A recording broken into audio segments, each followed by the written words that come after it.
monsters can I fight? I should go back to the Archelt Steep, whatever, and try Ochu while I'm at it. Can't beat the Longui. Pretty damn sure I can't beat the Longui. Alright, we'll try the we'll try the tomato, we'll try the Ochu, and then we'll go to the end of the game. How's that, guys? It is clear as day. You were the ones chosen by the goddess. The fragments you carry are proof of her faith in you. Yes! That's exactly what I want. Increased rate of monster crystals obtained from battle. Yes, please.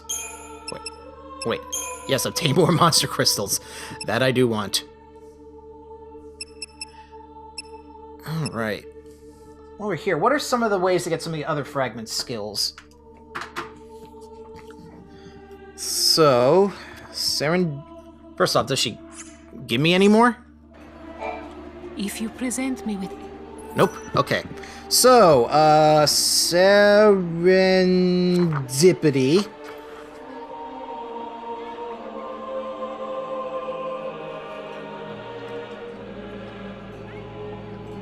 Okay. Let's see. Fragment skill list.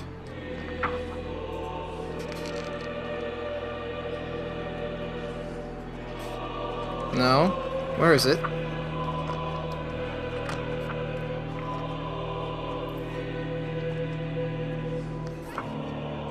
There we go. Alright, so we have Monster Collector, which I just got. Anti-Grav Jump and Bargain Hunter available after the end of episode 5. Okay. Bargain Hunter lets you buy items for 25% less. Let's see. Encounter Master. Collect all fragments in all versions of the Yashas Massif. This can only be completed after you unlock Brescia Ruins 100 AF. And this increase or decrease the spawn rate of generic opponents. Very good, very good. Collect every fragment in all Brescia Ruins and Yashas Massif destinations. And I get double CP for every battle. That's something you kind of want to get now, isn't that?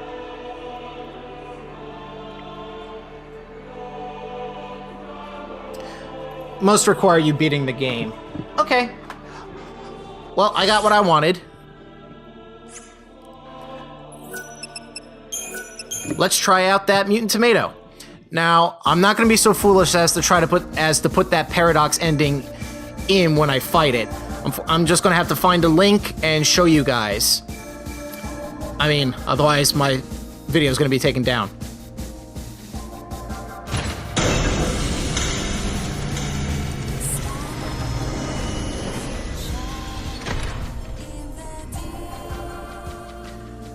Even as a piece.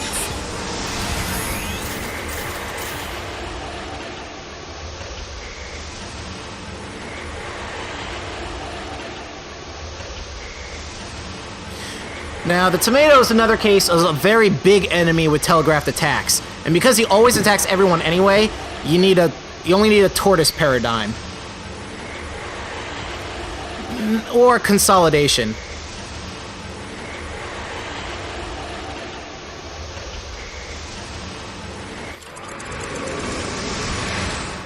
Each reunion... Okay. Was it a vision? Does Sarah have the same power as Yule? Oh, I have to beat the tomato the normal way once, and then afterwards I can fight it again.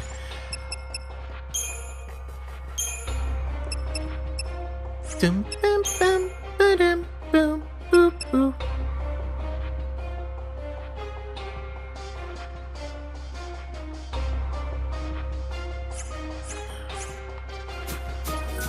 I'll find out very shortly if these are the paradigms I need. Why did she react the way she did?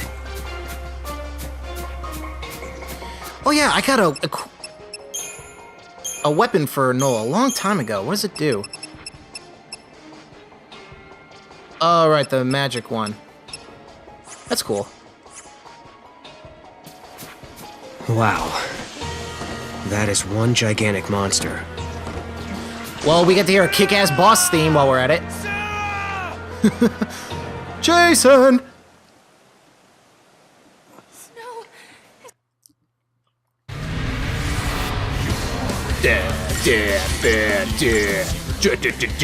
God, I love this battle. Weak to air. Okay.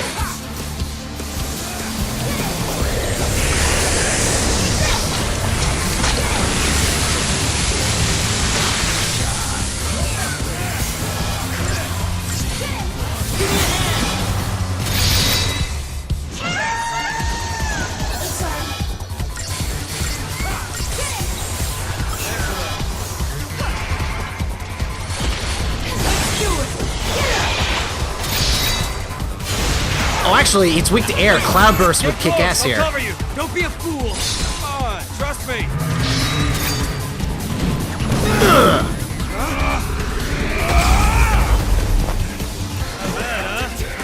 That's some quick fruit power right there.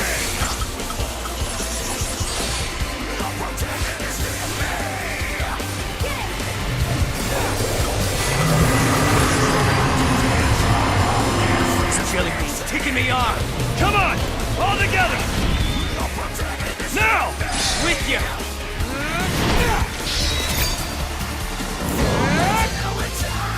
Yeah, do it. No practice required. See if you like this. I gotta admit, that's badass. Sarah, shoot. Got it!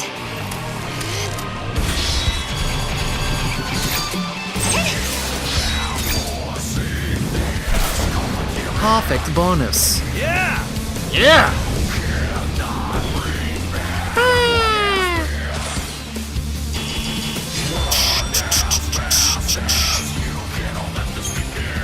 Potent crystals. Alright, that was fun. Now for reals.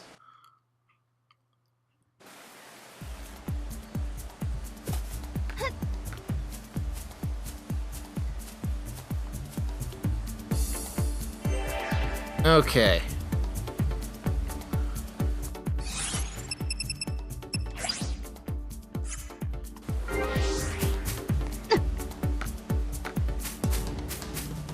There are so many. We follow him. It could happen. Oh wait, I can fight it from behind.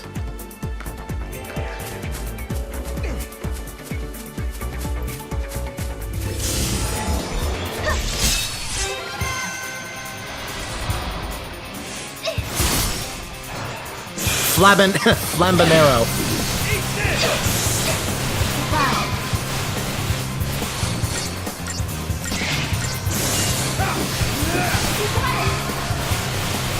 Looks like we lost.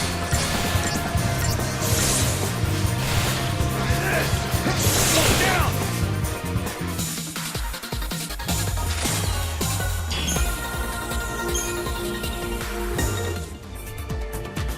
Okay. I actually do want Cloudburst because of his arrow skills. Where is that little... Where's that asshole? There we go. Wait, do you have arrow yet? Yeah, you do. Okay. Okay.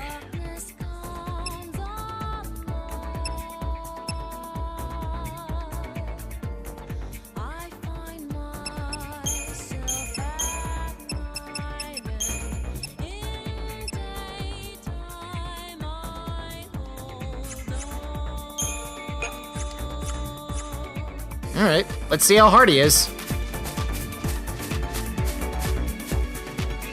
It's too risky. Sarah's up for a fight, and so am I. And knock it back down to size. Well, this is interesting. Right there, when I paused, my computer made a noise. And I checked it out and wanted to see what it was. And apparently, I had reached the 2-hour mark for recording my dialogue. I record my voice in Adobe, what's it called? Audition. Adobe Audition, while I play the game and capture footage. And apparently 2 hours is the threshold before it cuts off, which I did not realize at the time because the timer was still going. I mean, it looked like it was still recording, but apparently I just talked for about 50 minutes straight without any of it getting captured. So what we have here is an interesting post commentary in addition to live commentary for this gameplay. But I didn't notice at the time. I mean, I got this footage 2 days ago. But, you know, obviously I'm talking now through it. That takes me back to Disgaea 4. I'll look back on that Let's Play fondly.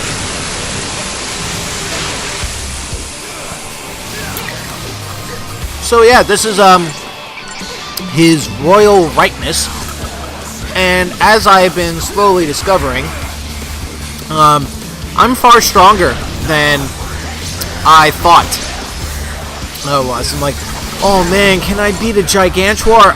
Fuck yeah, you can beat a Gigantor. You can do it in like 30 seconds, apparently.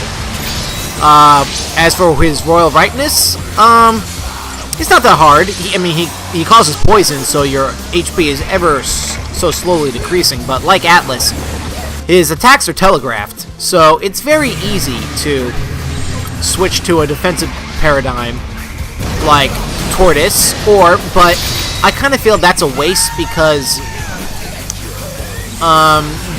you can only have 3 monsters after all, and you're going to want a Ravager to increase that stagger gauge.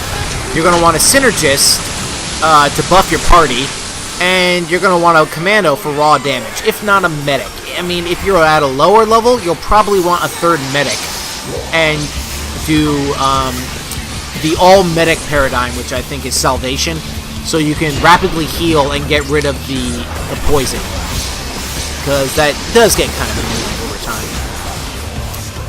But, you know, it's kind of nice. I've discovered I mean, not even trying, but just going around, I apparently had leveled far past what I thought I was capable of accomplishing.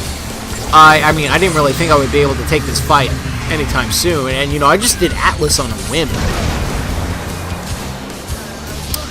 But, you know, I think I do better commentary after I do when I do the gameplay first, and then I'm able to talk about it afterwards, because I'm less preoccupied with playing. I'm more focused on what I'm actually saying, and I can actually do good walkthroughs and strategies.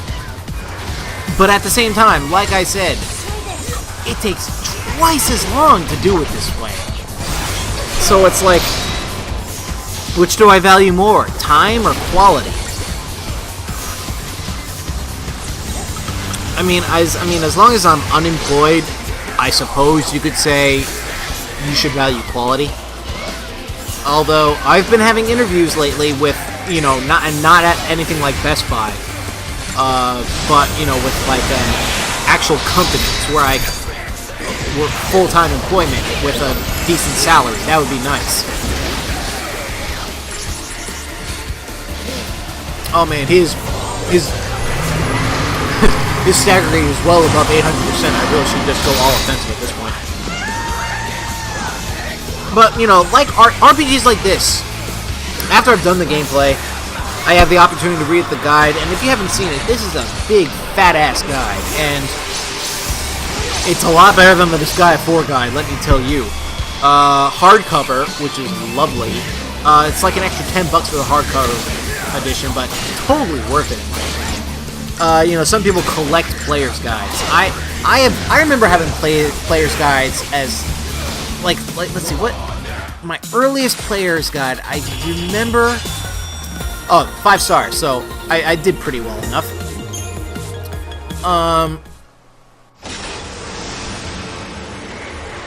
Oh, that's right. I need to cut out the paradox ending, because YouTube's gonna take it down, and I'll get into that in a... Yeah, there we go. 10,000 CP. Very nice. Yeah, Square is taking down all the alternate endings, the opening cinematic, probably the normal ending as well, I would assume. So, I can provide a link to people that uploaded on different video uploading sites, because, you know, YouTube's the #1. Really annoying, because several other people are Let's Playing the game, and as I mentioned, the people that have permission from Square and play ads before their Let's Plays, they're not even that good. I'm seeing this guy playing the game, he has no idea what the fuck he's doing. He's like asking his commentators for advice. He's clearly just playing the game for the views and the money, which is such bullshit. I mean, he's like, he doesn't know what the hell a sentinel does. It's like, so if you guys could tell me what the hell this thing means, you know, please, let me know in the comments. I'm like, are you kidding me? Who wants to watch a guy play a game where they don't know what they're doing? I mean, admittedly, I play blind game before, but if you're at least making people watch ads and, you know, waste their time before to watch it, know what the hell you're doing. My God. But enough about that. As I was saying, in the future, I would love...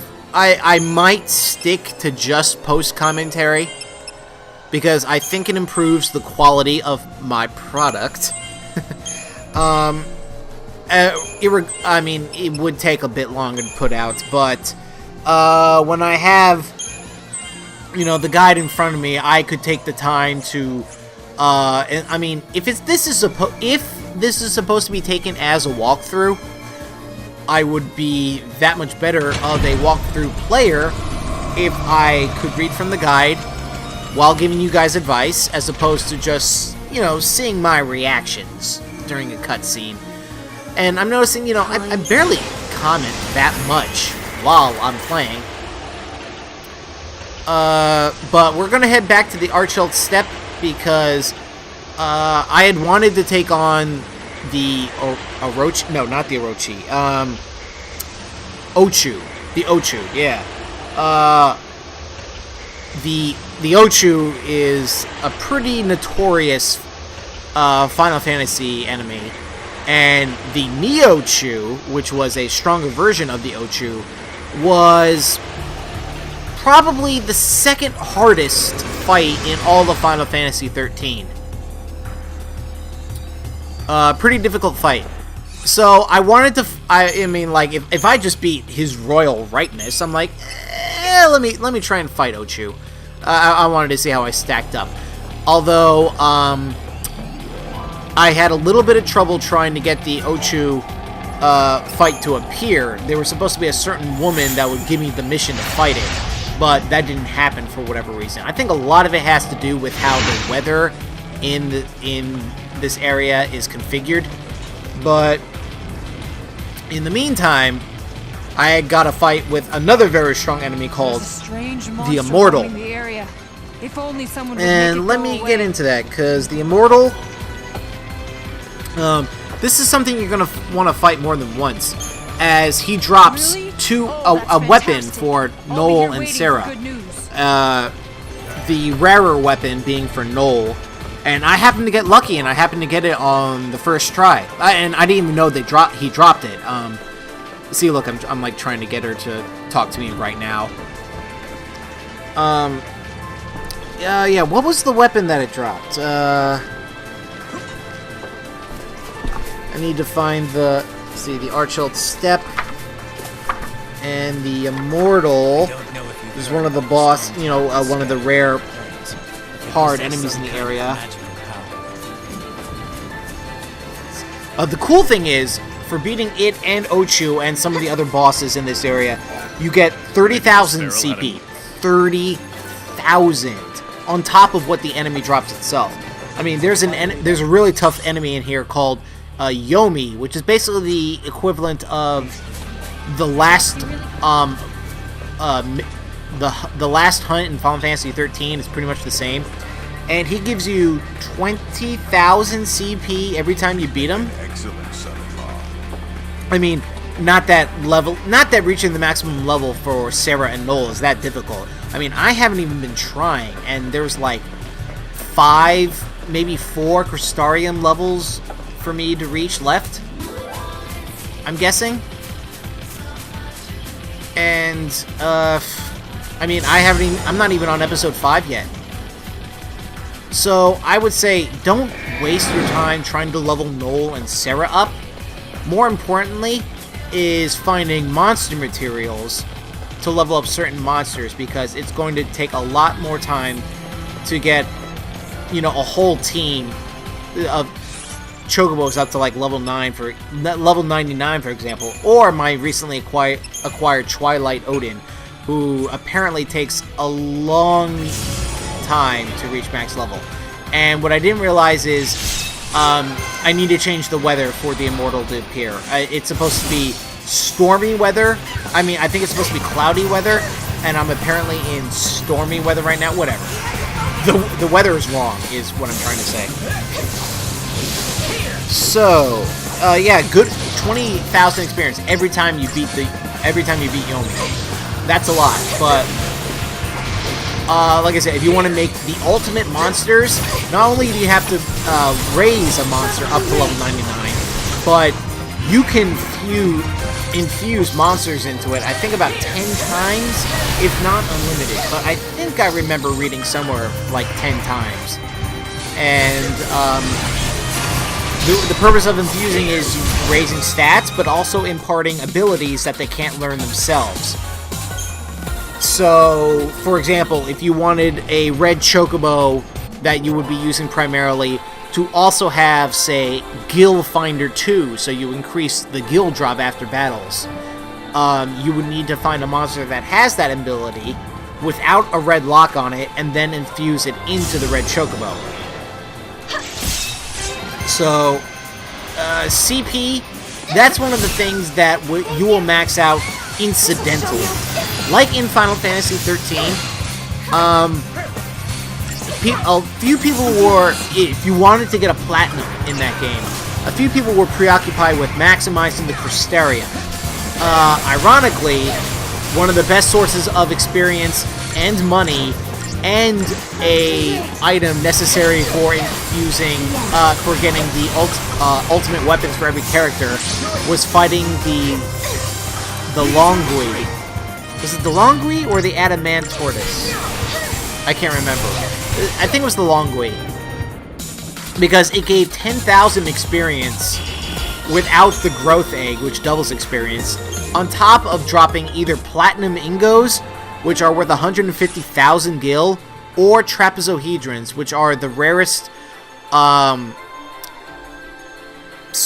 material that you need to get the ultimate weapons. So you had no reason but to farm the Longui for pretty much all intents and purposes.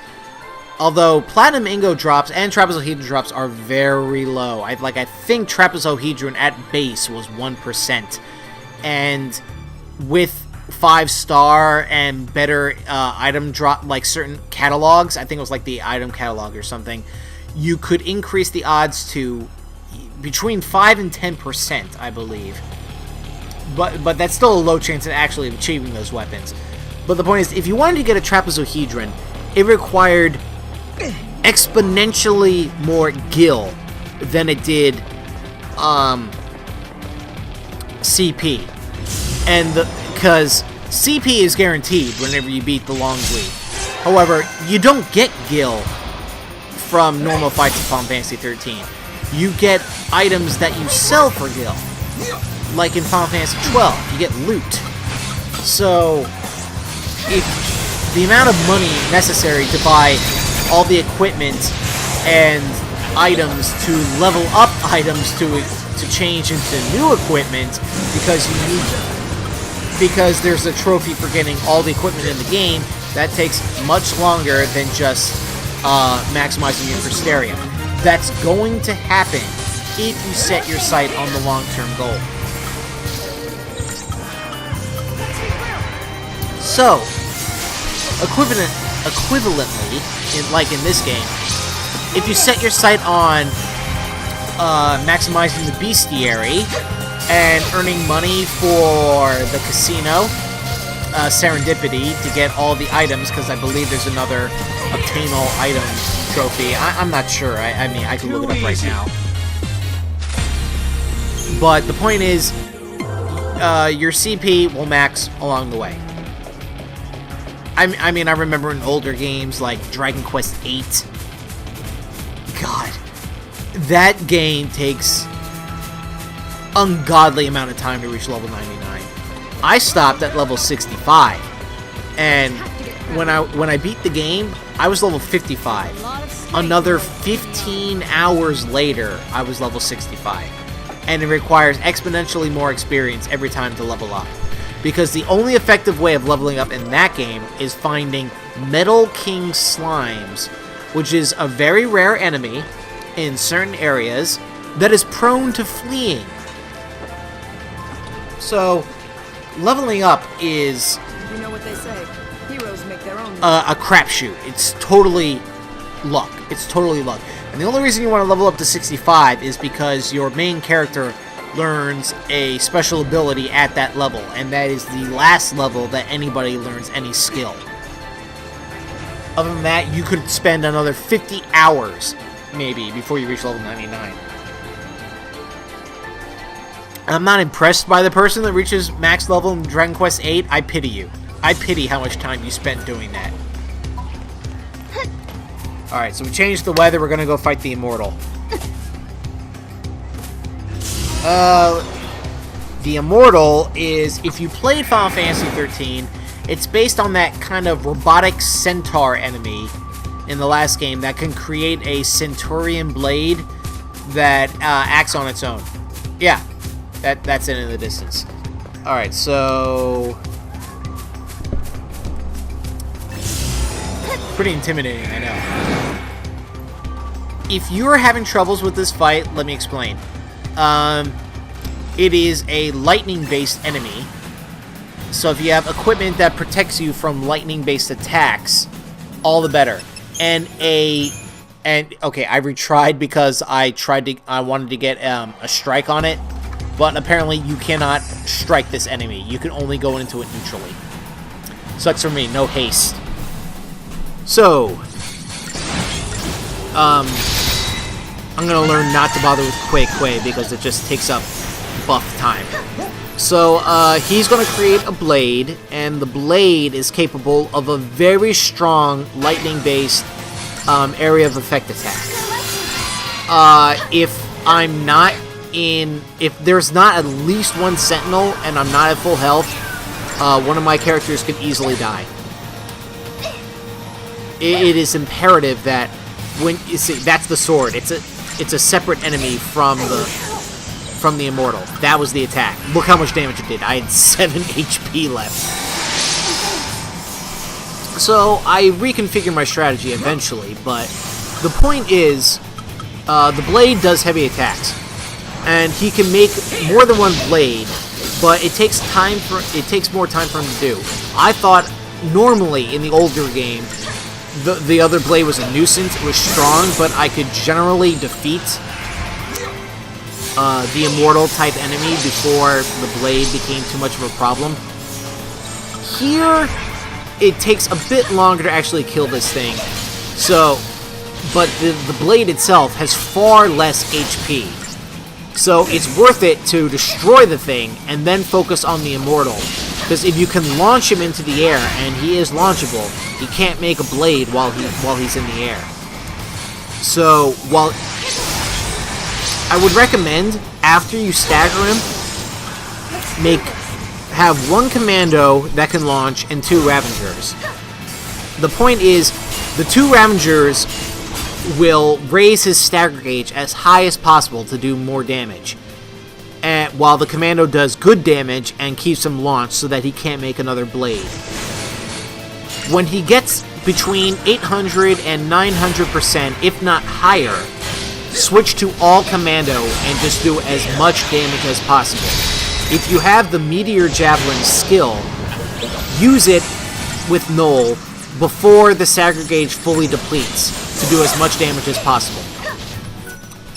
Before you actually stagger him, if you see the blade about to do that move and it's telegraphed, it spins a few times in the air before plunging into the ground, switch to Tortoise. If you don't want to use a third Sentinel, depending on your level, you might not need a third Sentinel. But you can get by with 2 Sentinels and a medic to heal you. 2 Sentinels is enough to absorb much of the damage so that you won't die immediately. The Immortal himself doesn't do a lot of damage. It's really the blade. So you have enough time to heal after that takes place. So I'm going to rely on my green Chocobo and, yeah, Consolidation. Tortoise isn't really necessary unless you're going to try to fight this thing at a lower level than me. See, like, Noel has about 5,000 HP, Sarah has about 36. I would say Tortoise is necessary if Sarah has below 3,000 HP and Noel has below 4,000.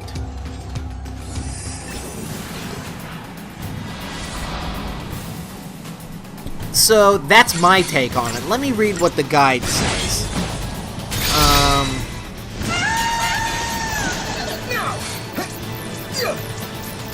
It recommends Sarah has 25 HP and Noel 3,000. So I was pretty good for this fight. It says, like Ochu, Immortal is weak against fire, and so too is the Centaurian blade it forges from thin air.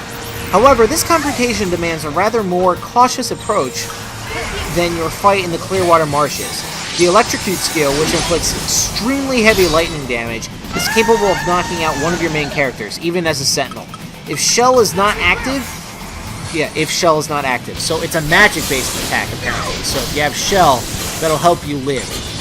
Somewhat. When the Centaurian blade is out, it is important to keep your HP fairly high at all times for this reason. There is nothing you can do to prevent the first Centaurian blade from appearing, but you need to lay the groundwork for destroying it later in the fight. Wait in Superiority X, which is Sab-Sin Sin, Saboteur, Synergist, Synergist, until the Centaurian blade appears. Then inflict Deep Protect. It should only take 1 turn to stick it on the blade, as it has no Deep Protect resistance. Begin building Immortal's chain bonus in Smart Bomb, which, by the way, is Rav, 1 Saboteur, 2 Ravagers. Good?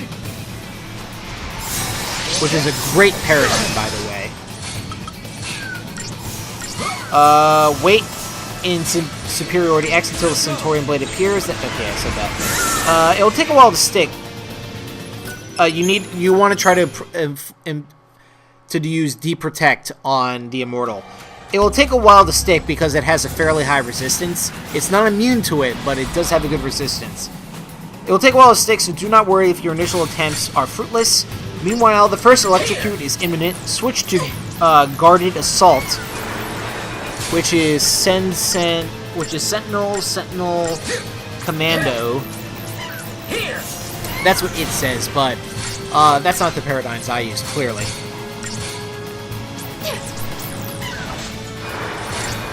Because it is weak to fire, if you have a synergist that is capable of using End Fire, that would be very beneficial.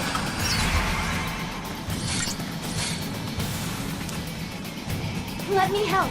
Let's see. Upon switching back to Superiority X or Smart Bomb, use Auto Hinder on the Centaurian blade, which gains Bravery and then Thunder after every Electrocute to dispel its buffs. Remember to do this each time to decrease the amount your damage your party will sustain. If you use Smart Bomb to do this, your AI Ravagers will also do appreciable damage to the Centaurian blade, making your job easier later. Did it. Deep Protect should stick 1 or 2 turns before staggering. At this point, spend some time in Discretion W to make sure that you are fully healed, then switch to Decimation X, and idle as Thexteron buffs your party fully, and Null maintains Immortal Change Gauge. Thexteron is the recommended Sentinel that you can attain in Augusta Tower, although it's not necessary. When you feel ready, shift to Cerberus and destroy Centaurion's Blade. Then stagger Immortal in Decimation. While Thexteron applies or refreshes any necessary buffs, Null will launch the Immortal, incapacitating it while it remains airborne. Use Ultima Arrow, then switch to Cerberus and throw everything at it. If your buffs run out for whatever reason, return to Decimation briefly. If your timing is good, you'll be able to defeat it just as the stagger period is coming to a close. So that's good. I mean, it doesn't recommend a Tortoise Paradigm. You only need 2 Sentinels at minimum, which is what Sarah and Noel can do, since they have access to it.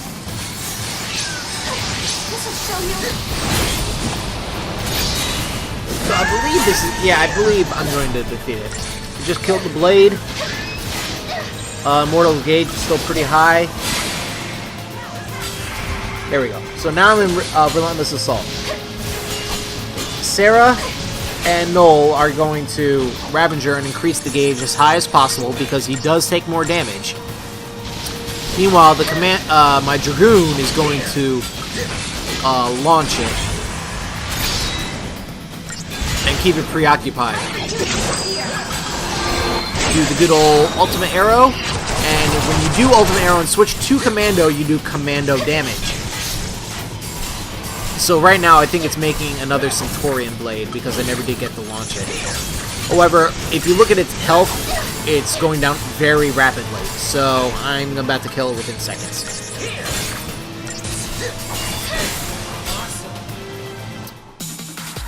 So as you can see, a totally manageable fight with the proper setup.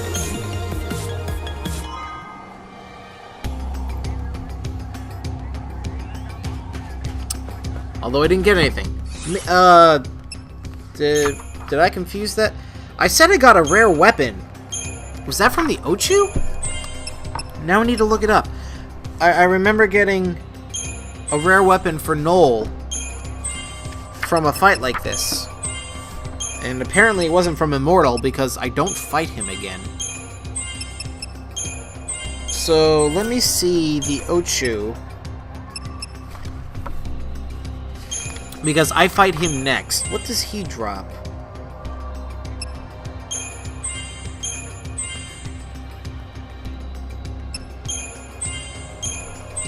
I could have sworn.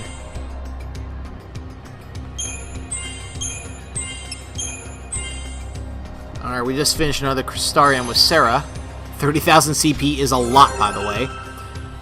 And I unlocked this Synergist roll. Or do I increase... No, I increased my accessory capacity, I think. Okay, no, I do Synergist.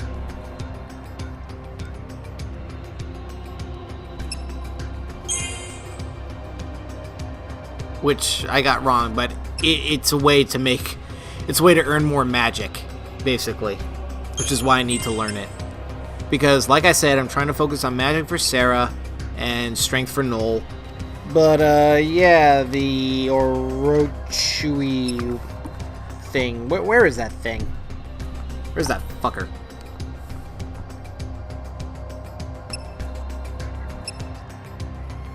You know, I'll admit, I think my commentary is better post. So, after I finish Final Fantasy XIII-2, I'm going to continue to do it live, just to make it easier. The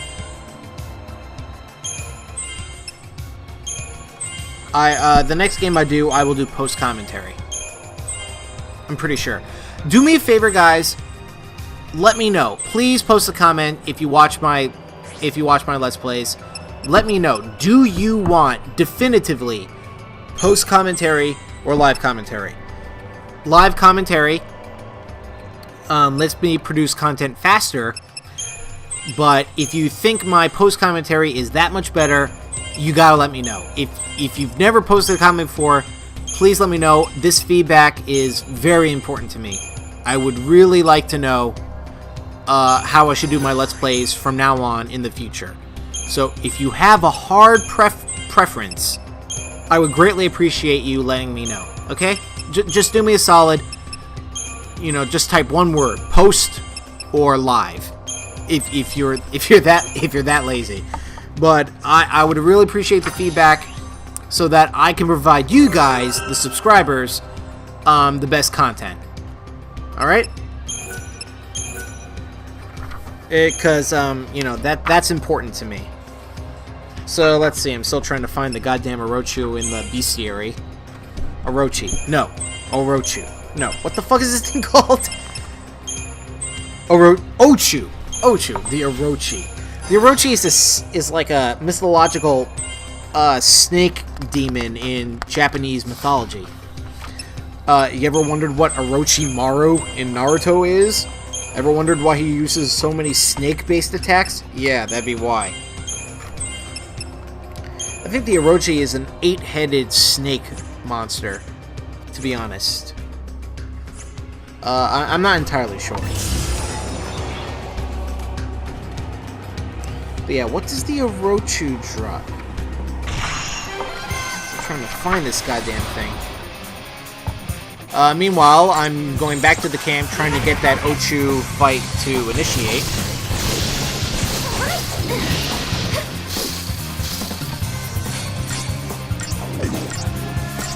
Let's see.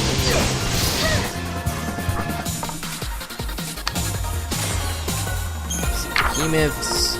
Goblin. Ah, the Ochu. No. It drops something called a Gracitha and a Gandiva. I think those are needed for weapon synthesis. But that's not what I got. I got a rare weapon. Where's the Immortal? Maybe I can find the Immortal. Your path will open up only to those who pass the test of strength that's sealed within the tablets. Or so they say. This is bugging me. There's the Immortal. Yeah, it drops the Andrajit as a normal drop, which is a weapon for Sarah with a 10% chance, and a rare drop of Romulus and Remus with a 5% drop.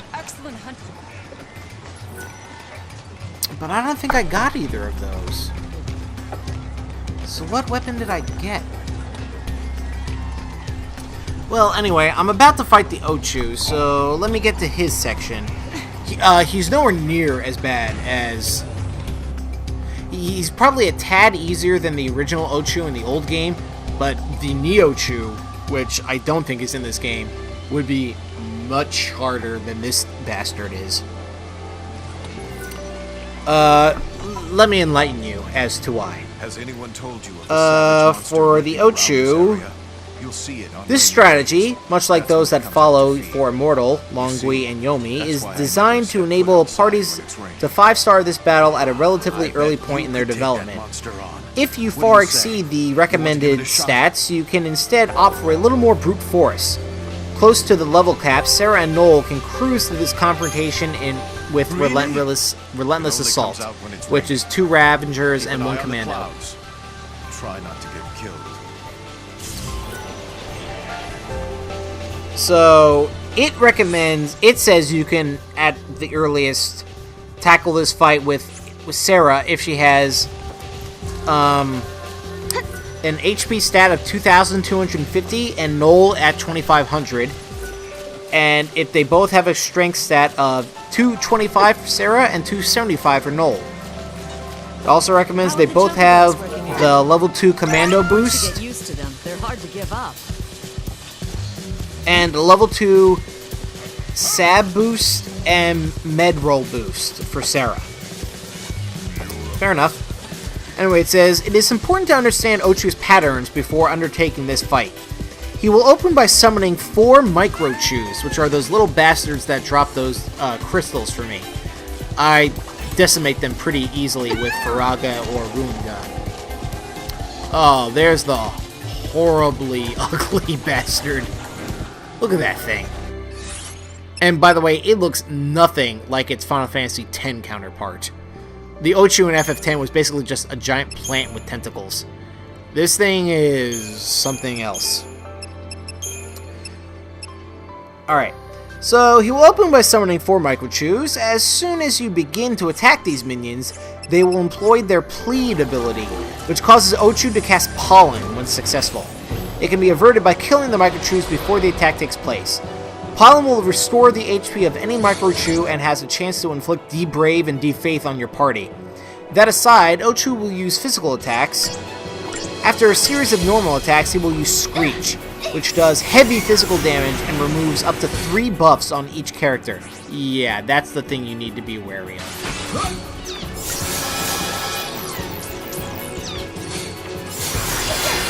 God, that thing is so hideous. Let's see. Yeah, then the cycle begins anew. With Ochu summoning more Microchews. Our strategy here requires that you eliminate the first wave of Microchews without allowing a successful Plead. Set our Ochu up for heavy damage after its first Screech, then ignore the second wave of minions to defeat the main boss quickly. Yeah, its HP is not as high as I figured it would be. I probably could have defeated this boss a lot sooner than I really tried to. I was being a little bit cautious. Sorry. Had I laid on the heavy commando, I probably could have beaten this guy about a minute sooner. But here, he uses that attack where he puts his tentacles into the ground, and that basically leaves one of your characters immobile because it launches you into the air. Pretty annoying. Beginning superiority by casting Protectga, Vigilaga, and Veilga. By the time you are done, Thextron should be ready to cast End Fire on Null, because it is weak to fire. So if you have Thextron, it would be nice, because you'll be doing a lot more damage. Otherwise, a Purple Chocobo is fine. Or Yakshini. After this happens, shift to Hero's Charge X to hasten the bestowment of End Fire on Sarah. With Bravery and End Fire on both main characters, switch to Strike Team W and queue 2 blitzes, targeting the Microchews. If this is not enough to take them out, finish the job immediately before any of them can perform a successful Plead, as Plead will greatly weaken your party. With the Microchews gone, alternate between Smart Bomb and Relentless Assault to build a chain bonus. At this point, it is recommended to switch to Sarah to control her until Leap Protect is inflicted. Once this happens, switch quickly back to Hero's Charge X to allow Thextron to refresh Bravery on Null, then return to Relentless Assault to deal damage. Switch control back to Null. Before long, Ochu will use Screech. Use Discretion W to make sure everyone is at a decent shape. Then switch back to Superiority. Repeat the casting of defensive buffs, and switch up to Hero's Charge X and begin attacking Ochu as Thextron finishes casting Bravery and End Fire. Switch to Relentless Assault and focus all your attention on Ochu, ignoring all else until it falls. Mop up the Microchews to end the fight. Good timing. Yeah, what did I get? The Gracitha. Oh, that's a weapon. Oh, that's what I got. The Gracitha. Apparently that's a weapon. Chain bonus level 5, by the way. Significantly increases the chain bonus of attacks.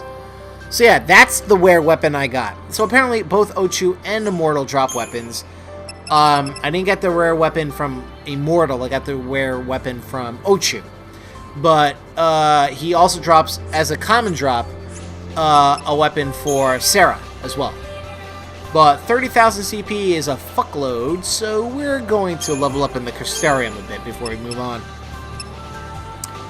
And as I mentioned, as soon as I'm done with this part, I will go on to Chapter 5, and I will beat the game before I attempt to fight any more, do any more post-game content. And I'll probably try fighting Lightning and Amador afterwards again, because I do have that better monster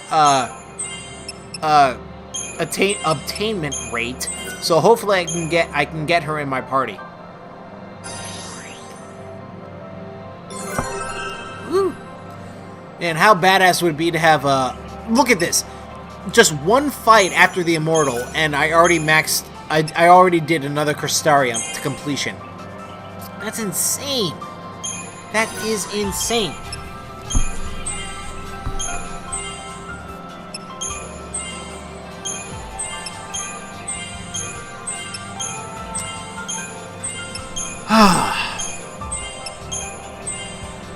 Let's see, we got about 2 minutes left. If I recall, I think I just exit after this and I head to Academia. Pretty much done.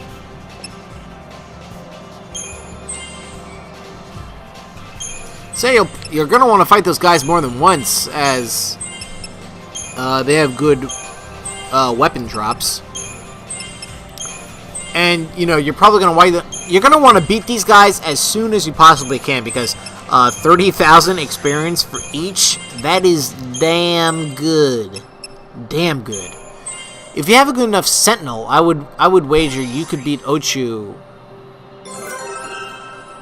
at a decent level. If you can beat Gigantuars, you could beat Ochu. Because again, it is dependent on a Sentinel. Yeah, you could probably beat Ochu at a fairly lower level. Yeah, it could be done a lot earlier than I did, but a Sentinel would probably be mandatory, I would wager.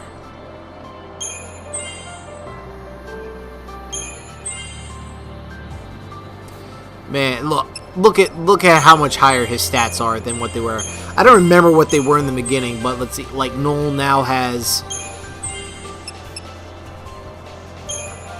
a strength level of 656. I mean, what was it when I first started this video? I don't know. A lot lower. Probably below 600. Alright, and that concludes part, whatever the fuck this is, of Final Fantasy XIII-2. Thanks for watching, guys. Again, please leave a comment regarding what kind of commentary I should do in the future. The feedback is pretty important to me, and I would assume you guys would benefit from it as well.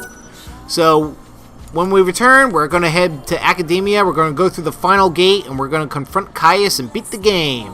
Fuck yeah. Bye, guys.